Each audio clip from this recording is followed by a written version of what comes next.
Praise the Lord. பிரியமானவர்களே, வேதாகமத்திலே YONO என்கின்ற ஒரு மனுஷன் இருக்கிறான். இந்த யோனா தேவன் தன்னிடத்திற்கு அனுப்புகிறார் என தெரிந்தும், தேவனுடைய திட்டத்தை அறிந்தவனாக இருந்தும், தன்னுடைய சுய சித்தத்தின்படி சுய விருப்பத்தின்படியே அந்த இடத்திற்கு செல்லாமல் யோனா தன்னுடைய பாதையை மாற்றி வேறு வழியாக செல்லுகிறார். ஆனால் தேவ திட்டம் ஒன்று இருக்கிறது அல்லவா? தேவன் யோனாவுக்கு பாடத்தை கற்பிக்க வேண்டும் நினைத்து ஒரு தண்டனையை கொடுக்கிறார். யோனா மீன் வயிற்றிலே சிக்குண்டார். இந்த இடத்திலே யோனா தன் தவறை உணர்ந்தவனாக மீனின் வயிற்றிலே 3 நாள் ராப்பகலாக தேவனை நோக்கி தனக்கு இறங்க வேண்டும் என்று மன்றாடி ஜெபிக்கின்ற வேளையிலே கர்த்தர் இறங்கி யோனாவிற்கு மன்னிப்பை கொடுத்து எந்த திட்டத்திற்காக சித்தத்திற்காக யோனாவை முன்குறித்தாரோ அந்த திட்டத்தை தேவன் நிறைவேற்றினார்.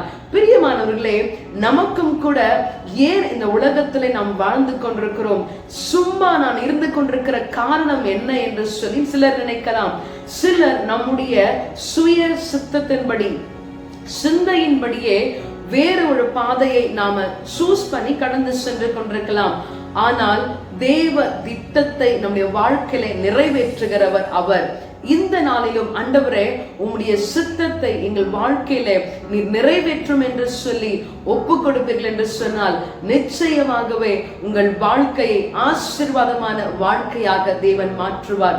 இந்த நாளிலேயும் எங்களுக்கு இறங்கும் என்று சொல்லி இரக்கத்தில் ஐஸ்வர்யம் உள்ளவரை நோக்கி ஆராதிக்க நம்மை விட்டுக் கொடுப்போமா? Praise the Lord.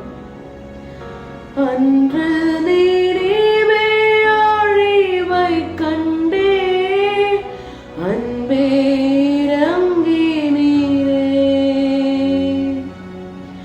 யோனா உரைத்த தம் ஆலோசனை தந்து ஏழை ஜெபம் கேளுமே,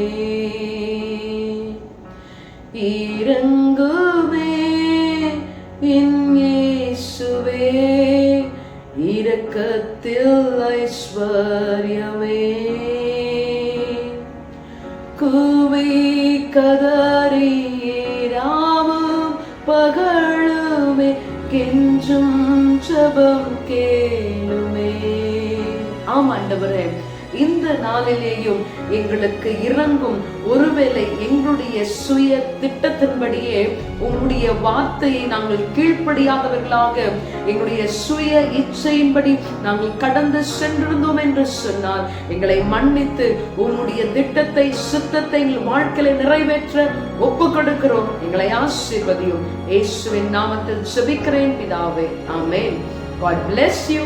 Have a blessed day.